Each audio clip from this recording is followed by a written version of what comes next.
امریکی صدر Donald Trump کی آبنائے ہرمز کھلوانے کے لیے اتحادیوں سے پھر مدد کی اپیل۔ وائٹ ہاؤس میں پریس کانفرنس کرتے ہوئے کہا کہ آبنائے ہرمز کے معاملے پر دوست ممالک کو ہماری مدد کرنی چاہیے۔ مجھے نہیں پتا دوست ممالک ہماری مدد کر رہے ہیں یا نہیں۔ جن ممالک کا تیل آبنائے ہرمز تک جاتا ہے وہ آگے آئیں اور مدد کریں۔ امریکہ کا صرف 1% تیل جاتا ہے۔ طاقتور فوج نے ایرانی رجیم کا خاتمہ کیا، 100 سے زائد ایرانی جہازوں کو غرق کیا۔ ایران کے دفاعی نظام کو تیزی سے تباہ کر رہے ہیں۔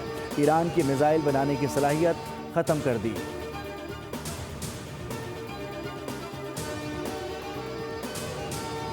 ایران کے خلاف جنگ امریکہ کے گلے پڑ گئی۔ جارحانہ پالیسیوں کے باعث ٹرمپ تنہا رہ گئے۔ امریکہ کو 100 سال پرانی اتحادی نے بھی لال جھنڈی دکھا دی۔ برطانیہ کا ایران کے خلاف کسی جنگ کا حصہ بننے سے انکار۔ برطانوی وزیر اعظم نے پریس کانفرنس میں کہا کہ تیل سستا کرنے کا واحد راستہ جنگ ختم کرنا ہے۔ جنگ کی وجہ سے تیل اور گیس کی قیمتیں بڑھ گئیں۔ آبنائے ہرمز کو دوبارہ کھولنا کوئی آسان کام نہیں، لیکن مسئلے کے حل کے لیے تیز ترین اقدامات کر رہے ہیں۔ اگر جنگ ختم نہ ہوئی تو لوگوں کے مسائل حل نہیں ہوں گے۔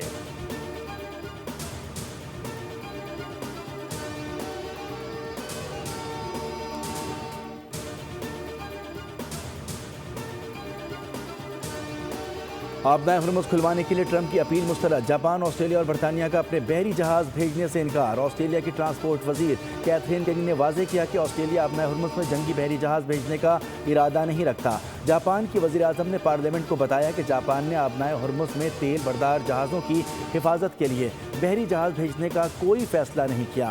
حکومت معاملے کا جائزہ لے رہی ہے۔ چین نے بھی ٹرمپ کی آبنائے ہرمز کھلوانے کی اپیل پر خاموشی اختیار کر لی ہے، جبکہ جنوبی کوریا بھی صورتحال کا جائزہ لے رہا ہے۔ فرانس پہلے ہی بحری جہاز بھیجنے سے انکار کر چکا ہے۔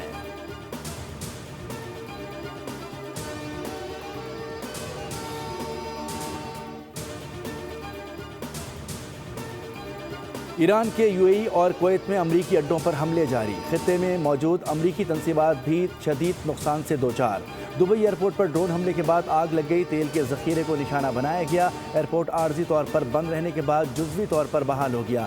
متحدہ عرب امارات الفجیرہ سے صنعتی علاقے میں بھی ڈرون حملے کے بعد آگ بھڑک اٹھی۔ بندرگاہ پر آئل لوڈنگ معطل کر دی گئی۔ ابوظہبی میں گاڑی پر میزائل گرنے سے ایک شخص جاں بحق ہو گیا۔ کویت انٹرنیشنل ایئرپورٹ پر بھی ڈرون حملہ۔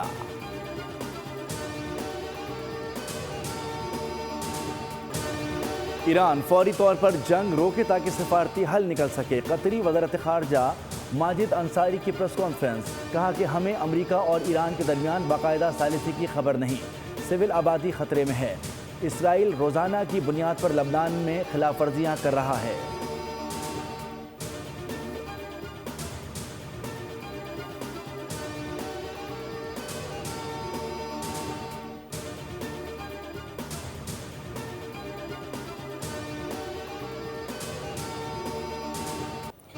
اسرائیلی پارلیمان میں بھی خطرے کے سائرن بج اٹھے۔ ایران کے بیلسٹک میزائل حملے کے پیش نظر سائرن نے اسرائیلی قانون سازوں کو بھاگنے پر مجبور کر دیا۔ وائرل ویڈیوز میں دیکھا جا سکتا ہے کہ سائرن بجتے ہی اسرائیلی اراکین پارلیمان نشستیں چھوڑ کر تیزی سے محفوظ پناہ گاہوں کی طرف بھاگ رہے ہیں۔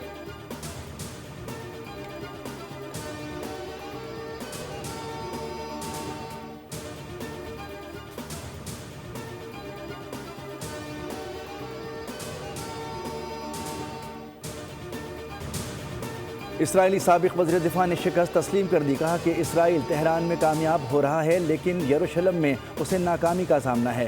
بینی گیٹنس کا کہنا تھا کہ لبنان کے ساتھ براہ راست مذاکرات ہونے چاہیے لیکن حزب اللہ کے خلاف حملے کی صورت نہیں رکنے چاہیے۔